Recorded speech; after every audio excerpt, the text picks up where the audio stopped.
नमस्कार, न्यूज 18 देख रहे हैं आप। मैं हूं आपके साथ आरजू साई। खबर लखीमपुर खीरी से जुड़ी हुई स्वास्थ्य विभाग की बड़ी लापरवाही यहां पर सामने आई, जब कोविड वैक्सीन की जगह एंटी रेबीज टीका लगा दिया गया। युवक को एंटी रेबीज टीका लगा दिया गया।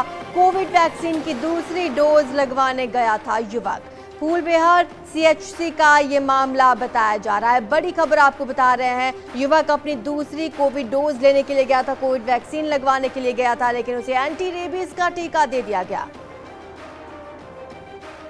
कोविड वैक्सीन की जगह एंटी रेबीज टीका देने का ये बड़ा मामला सामने आया है। आपको बता दें कि बड़ी लापरवाही यहां पर स्वास्थ्य विभाग की देखने को मिली।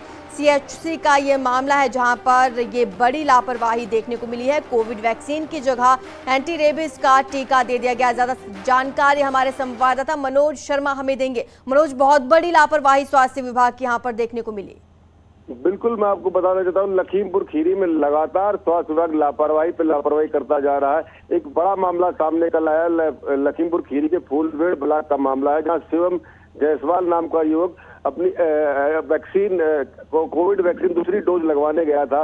वहां पर मौजूद स्वास्थ्य कर्मियों ने उसको कोविड वैक्सीन की जगह पर एंटी रेबीज, जो कुत्ते रेबीज को बचाने के लिए इंजेक्शन लगाया जाता था, वो इंजेक्शन को लगा दिया। लेकिन स्वास्थ्य विभाग की एक बड़ी और सबसे बड़ी लापरवाही सामने इसलिए आ रही है कि कोविड की वैक्सीन लगाई जा रही है, उसकी जगह पर वो एंटी रेबीज के इंजेक्शन लगा दे रहा है। लगातार लखीमपुर खीरी में स्वास्थ्य विभाग लापरवाही कर रहा है। इससे पहले भी 2 दिन पहले बिना डायलिसिस के डॉक्टर के सरकारी अस्पताल में एक युवक की डायलिसिस कर दी, उसकी मौत हो गई युवक की। लगातार स्वास्थ्य विभाग लापरवाही कर रहा है। बताइए, इससे सामने आ रहा है कि बड़ी से बड़ी लापरवाही कर रहा है, लेकिन स्वास्थ्य विभाग इस पर कोई कार्रवाई नहीं कर रहा है।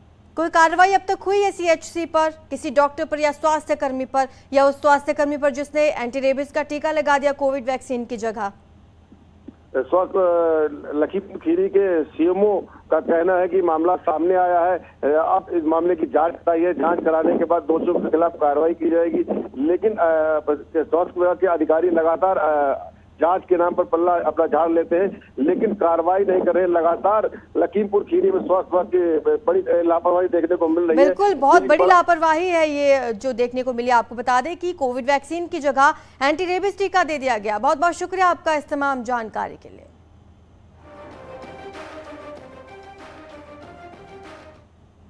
कानपुर में नौबस्ता पुलिस की पीस कमेटी के गठन में बड़ी लापरवाही हुई। यहां दर्जनों मुकदमों में शामिल अपराधी इमरान टैंकर को पीस कमेटी में शामिल किया गया और उसने पुलिस की ओर से आयोजित शांति मार्च में शिरकत भी की थी। बता दें, इमरान के खिलाफ गुंडा एक्ट, तेल चोरी और अन्य तमाम संगीन मामलों में नौबस्ता और महाराजपुर में केसेस दर्ज हैं। इससे पहले भी इमरान टैंकर की पीस कमेटी में शामिल किया गया था, लेकिन दीपक भूकर के आदेश पर उसे बाहर किया गया था।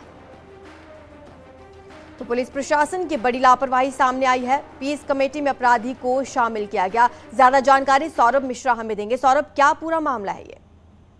देखिए, ये पैदल गश्त हो रही थी, ईद का त्योहार है, उसको लेकर के पैदल गश्त कर रहे थे। और ये बड़ा सवाल है कि डीसीपी साउथ जो है रवीना त्यागी, एक आईपीएस ऑफिसर है, उन्हें भी इस बात का संज्ञान नहीं लिया कि उनके साथ चल रहा, बराबर से चल रहा, कदम से कदम मिला रहा ये आदमी एक कुख्यात अपराधी है। 2014 में इस पर जो है लोक संपत्ति का नुकसान अधिनियम के तहत, बलवा विस्फोटक पदार्थ अधिनियम के तहत गंभीर धारा मुकदमा दर्ज हुआ। उसके बाद 2016 में भी इसके खिलाफ मुकदमे दर्ज हुए थे। तो ये एक हिस्ट्री शीटर है जो नवस्ता थाना और महाराजपुर थाना से हिस्ट्री शीटर है, और जिस थाने का ये हिस्ट्री शीटर है उसी क्षेत्र में गश्त हो रही है। बड़ा सवाल ये है कि उस थाने का प्रभारी निरीक्षक भी इस गश्त में है, डीसीपी भी है, एसीपी भी है, सभी अधिकारी हैं, और उनमें से कोई भी ये नहीं पहचान पा रहा कि ये हिस्ट्री शीटर के साथ कदम से कदम मिलाकर अधिकारियों के साथ, आईपीएस अधिकारियों के साथ, वो भी उस आज के समय में जहां पर अपराधी सरकार और कानून के डर के चलते अपने हाथों में तख्तियां लेकर थानों में खुद जा रहे हैं कि उन्हें मालूम है कि कानून सख्त कार्रवाई कर रहा है। ऐसे में बड़ा सवाल कि एक हिस्ट्री शीटर किस तरीके से एक आईपीएस ऑफिसर के साथ बराबर चल रहा है। न थाना पुलिस उसे रोक रही है, ना ही कोई उसे रोकने वाला है, वो इलाके में रौब गाड़ रहा है। यही कारण है कि इमरान टैंकर के मनोबल इतना बढ़ा हुआ है कि उसके अपराध की कहानियां लगातार बढ़ती जा रही है। तो सौरभ, पुलिस प्रशासन से ये सवाल किया गया कि आखिरकार उसकी गिरफ्तारी क्यों नहीं हुई अगर हिस्ट्री शीटर रहा है वो? देखिए, साफ तौर पर ज्वाइंट कमिश्नर से आनंद प्रकाश तिवारी ने इस मामले पर जब हमने बात की तो उनका साफ एक लाइन का बयान था कि जब हम पैदल गश्त पे निकलते हैं तो लोगों से वार्ता करते हैं, शांति व्यवस्था कायम करने के लिए इलाके के उन लोगों से संपर्क करते हैं जिनको इलाके के बारे में मालूम होता है। ऐसे में कोई व्यक्ति हमारे बीच आ गया जो हिस्ट्री शीटर था, इस बात पर भी हम आगे की मीटिंगों में तय करेंगे कि इस बात का भी संज्ञान रखा जाए कि जो व्यक्ति पुलिस को बता रहा है कि इलाके में कहाँ शांति व्यवस्था बिगड़ सकती है या कहाँ पर क्या क्या व्यवस्थाएं होनी चाहिए, उस पर भी हम लोग आगे मंथन करेंगे। चलिए, शुक्रिया आपका इस तमाम जानकारी के लिए।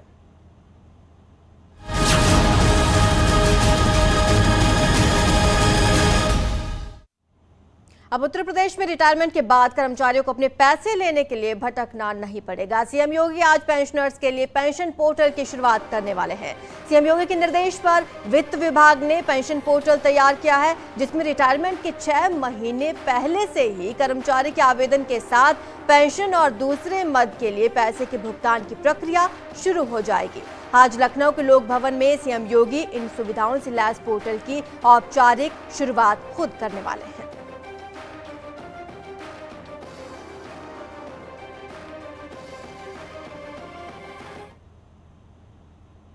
पूर्वांचल एक्सप्रेसवे यानी कि लखनऊ से गाजीपुर तक सफर के लिए अब से टोल टैक्स लगना शुरू हो जाएगा।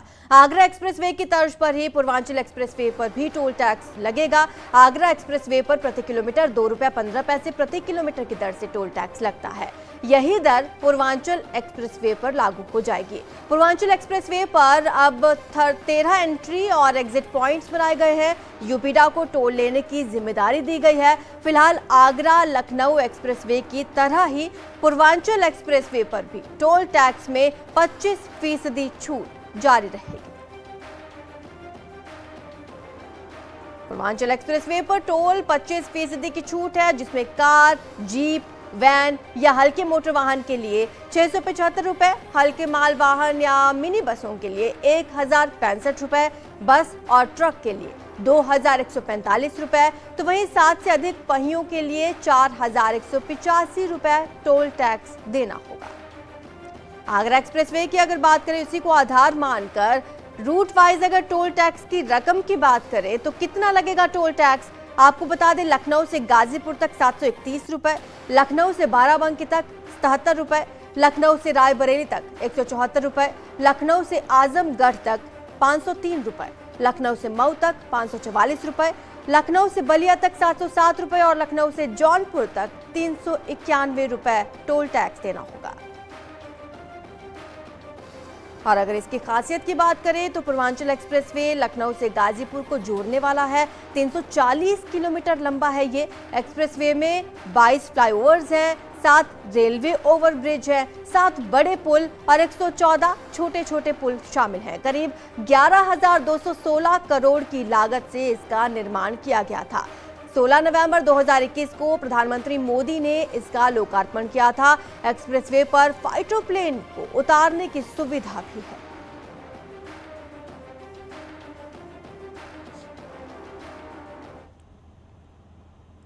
उधर गोरखनाथ मंदिर में हुए हमले के आरोपी मुर्तजा पर पुलिस ने बहुत बड़ा खुलासा किया। पुलिस के मुताबिक आरोपी मुर्तजा आतंकी संगठन ISIS के संपर्क में था और घटना के दिन वो पूरी प्लानिंग के साथ आया था। पुलिस के मुताबिक उसकी प्लानिंग गोरखनाथ मंदिर में तैनात सुरक्षा कर्मियों पर बांके से हमला कर उनके हथियार छीनकर एक बड़ी वारदात को अंजाम देने की थी, लेकिन पुलिस की मुस्तैदी के चलते उसका ये मंसूबा फेल हो गया।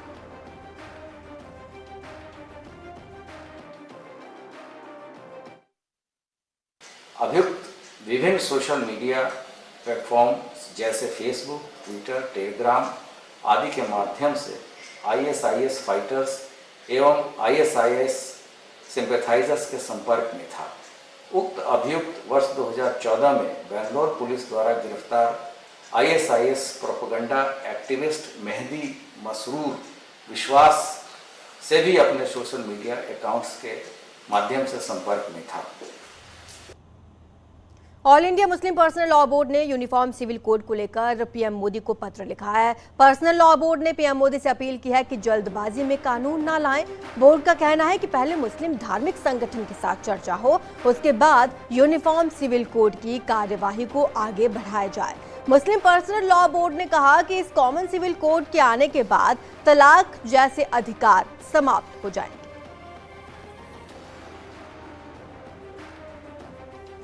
All India Muslim personal law board ने पीएम मोदी को खत लिखा है, जो आप अपनी टीवी स्क्रीन पर देख पा रहे हैं। उन्होंने कहा कि धार्मिक समुदायों में सहमति बनने तक इसे लागू ना करें। पहले सभी धार्मिक संगठनों से सरकार चर्चा करे। बिना चर्चा यूनिफॉर्म सिविल कोड पर जारी बहस संवैधानिक नहीं है। यूनिफॉर्म सिविल कोड पर कई किंतु परंतु हैं। चर्चा के बिना कोई भी धार्मिक समूह इसे स्वीकार नहीं करेगा। मुस्लिम समुदाय के निकाह तलाक खत्म हो जाएंगे। महिलाओं को संपत्ति में अधिकार कैसे मिलेंगे? सिविल कोड की आड़ में मुस्लिम एप्लीकेशन एक्ट 1937 से छेड़छाड़ की कोशिश का आरोप है। मुस्लिम समुदाय पर यूनिफॉर्म सिविल कोड लागू न करने की मांग की गई।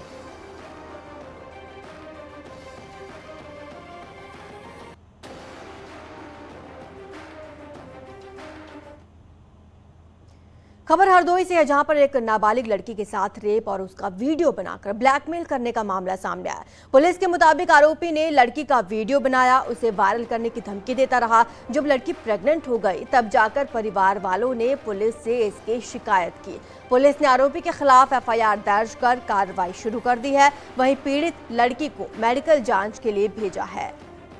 नाबालिग लड़की से रेप किया गया, फिर वीडियो बनाया गया और वीडियो बनाकर उसे ब्लैकमेल किया गया। आपको बता दें, जब लड़की प्रेग्नेंट हो गई उसके बाद परिजनों ने इसकी शिकायत पुलिस में कर दी है।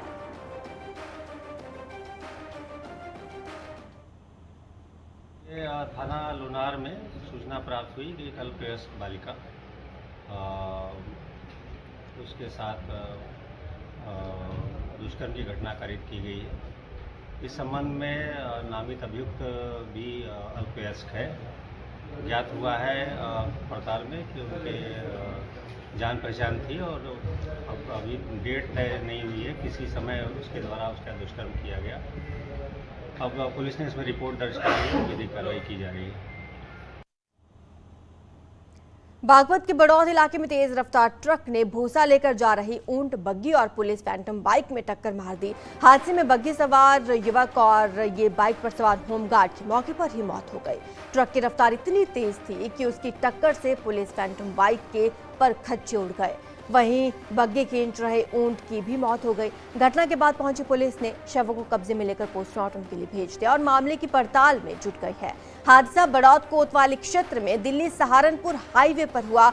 घटना के बाद पुलिस ने जेसीबी बुलाकर हाईवे से ट्रक, ऊंट, बग्गी और फैंटम बाइक का मलबा हटवाया।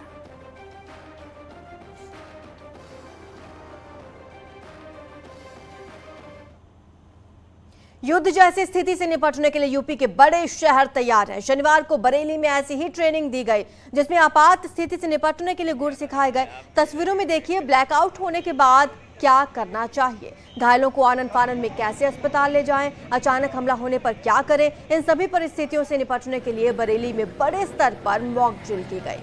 नागरिक सुरक्षा मंत्री धर्मपाल सिंह के नेतृत्व में इस मॉक ड्रिल का आयोजन किया गया। मंत्री का कहना है कि ऐसे ही मॉक ड्रिल लखनऊ और गोरखपुर में भी की जाएगी।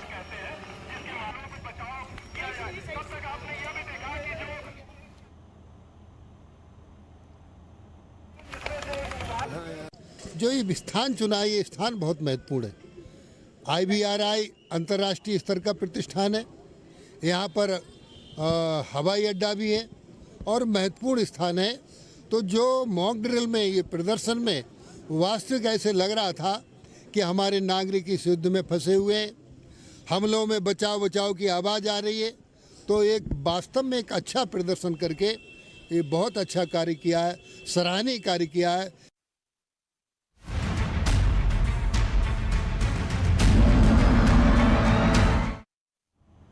NBA अवार्ड्स में न्यूज 18 का जलवा देखने को मिला। एक बार फिर साबित हुआ कि देश को करोड़ों दर्शकों की पहली पसंद है देश का सबसे बड़ा network news 18। News 18 Uttar Pradesh, Uttarakhand ने कई कैटेगरीज में अवार्ड जीते हैं।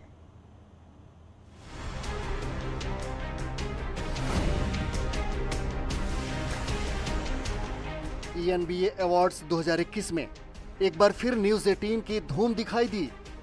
न्यूज 18 नेटवर्क पर अवार्ड्स की झड़ी लग गई। न्यूज 18 नेटवर्क ने कई कैटेगरी में अवार्ड जीते। न्यूज 18 के मैनेजिंग एडिटर अमिश देवगन को editorial leader of the year के अवार्ड से सम्मानित किया गया।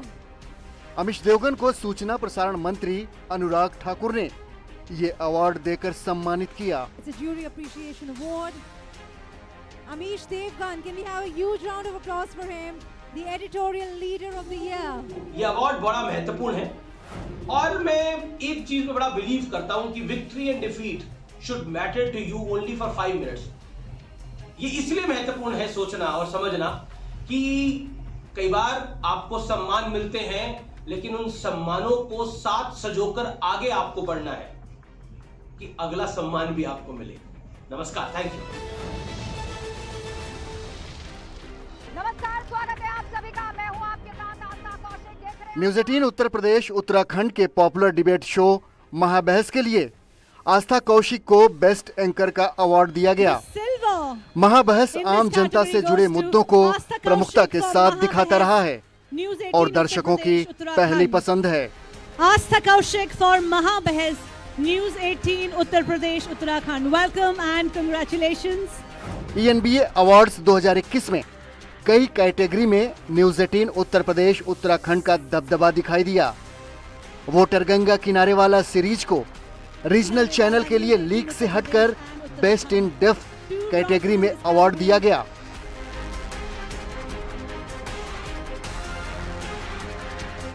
इस अवार्ड से एक बार फिर साबित हुआ कि न्यूज 18 उत्तर प्रदेश उत्तराखंड चुनावी खबरों में जनता का पहला भरोसा रहा। न्यूज 18 उत्तर प्रदेश उत्तराखंड के show Mukhtar Ropar to Banda show को भी ENBA अवार्ड से सम्मानित किया गया। बेस्ट न्यूज कवरेज कैटेगरी में शो को अवार्ड दिया गया। इस शो में न्यूज 18 उत्तर प्रदेश उत्तराखंड ने मुख्तार अंसारी के रोपड़ से बांदा शिफ्ट किए जाने पर 882 किलोमीटर के सफर पर लगातार लाइव कवरेज की थी। जब से उत्तर प्रदेश की पुलिस टीम इस रोपड़ के पुलिस लाइन में आई, उसके बाद से सरगर्मियां तेज हो चली हैं। आप मेरे ठीक पीछे देख सकते हैं, बैरिकेडिंग लगा दी गई, पुलिस के सब इंस्पेक्टर्स, कांस्टेबल्स दोनों तरफ लगा दिए गए। उत्तराखंड की भीषण त्रासदी की हर तस्वीर सबसे पहले हमने दिखाई, साथ आपके खड़े रहे जब भी संकट की कोई घड़ी आई। आइए मदद देकर जरूरतमंदों को दें बड़ी राहत। आपदा में है देवभूमि के साथ देश। न्यूज 18 के शो देवभूमि के साथ देश को बेस्ट कैंपेनिंग कैटेगरी में अवार्ड दिया गया। उत्तराखंड में तपोवन में आई त्रासदी में मदद के लिए न्यूज 18 ने अभियान चलाया। ग्राउंड जीरो से हर तस्वीर दर्शकों तक पहुंचाई। न्यूज 18 की इस मुहिम को ENBA की तरफ से सराहा गया। ENBA में अवार्ड्स जीतकर न्यूज 18 नेटवर्क ने साबित कर दिया कि देश की पहली पसंद सिर्फ और सिर्फ हम हैं। यहाँ रुकेंगे छोटे से ब्रेक के लिए, जल्द हाजिर होंगे।